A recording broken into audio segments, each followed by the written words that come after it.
বহিৰাগত কোম্পানীত অসমত গাহৰি পালন কৰিবলৈ মাতি আনি থলুৱা গাহৰি পালকক ভাতে মৰাৰ প্ৰয়াস কৰিছে নেকি অসম চৰকাৰে?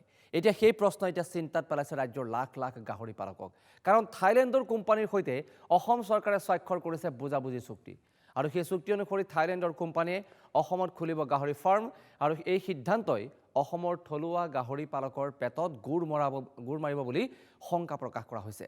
আৰু ইয়াকে লৈ মঙলবাৰে সংবাদমেল সম্বোধন কৰিলে সদৌ অসম গাহৰি পালক সন্থাই। চৰকাৰৰ সিদ্ধান্তৰ তীব্ৰ বিৰোধিতা কৰি সদৌ অসম গাহৰি পালক সন্থাই ক্ষোভ প্ৰকাশ কৰিছে। ৩১ জানুৱাৰী শেষ সময়সীমা।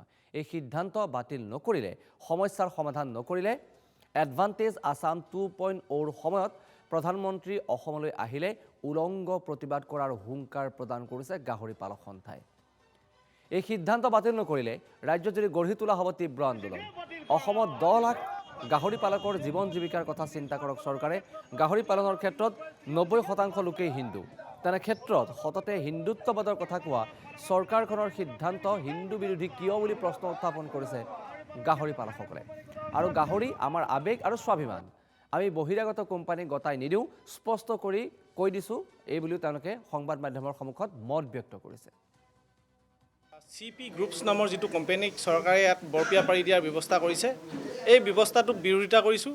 আমি সদৌ অসম গাহৰি পালক সন্থাৰ পৰা চৰকাৰক শেষবাৰৰ বাবে আজি অনুৰোধ জনাইছোঁ। আজি কেইবাদিনৰ পৰা প্ৰায় 4-5 দিনৰ পৰা আজি আমি ছ'চিয়েল মিডিয়াৰ যোগেদি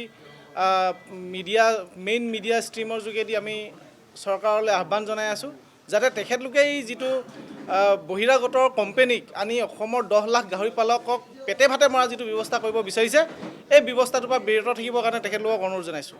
আপোনালোকক জনাব বিচাৰিম যে CP কোম্পানী এটা বিৰাট ডাঙৰ ঘৰিয়াল, যিটোৱে নেকি আমাৰ অসমৰ 10 লাখ গাহৰি পালকক গিলি পেলাব, জীৱন জীৱিকা গিলি পেলাব। আমাৰ থলুৱা জনগোষ্ঠীয় যিসকল লোক আছে, যিসকলে বিপদে আপদে 2-এটা গাহৰি বিক্ৰী কৰি তেখেতলোকৰ সমস্যাবিলাক সমাধান কৰি আহিছে, সেই সমস্যাবিলাক তেখেতলোকে সমাধান কৰিব নোৱাৰা ব্যৱস্থা এটা হ'ব। আমাৰ যিটো গ্ৰাম্য অৰ্থনীতি, এই গ্ৰাম্য অৰ্থনীতিত এটা বৃহৎ ডাঙৰ প্ৰভাৱ পৰিব।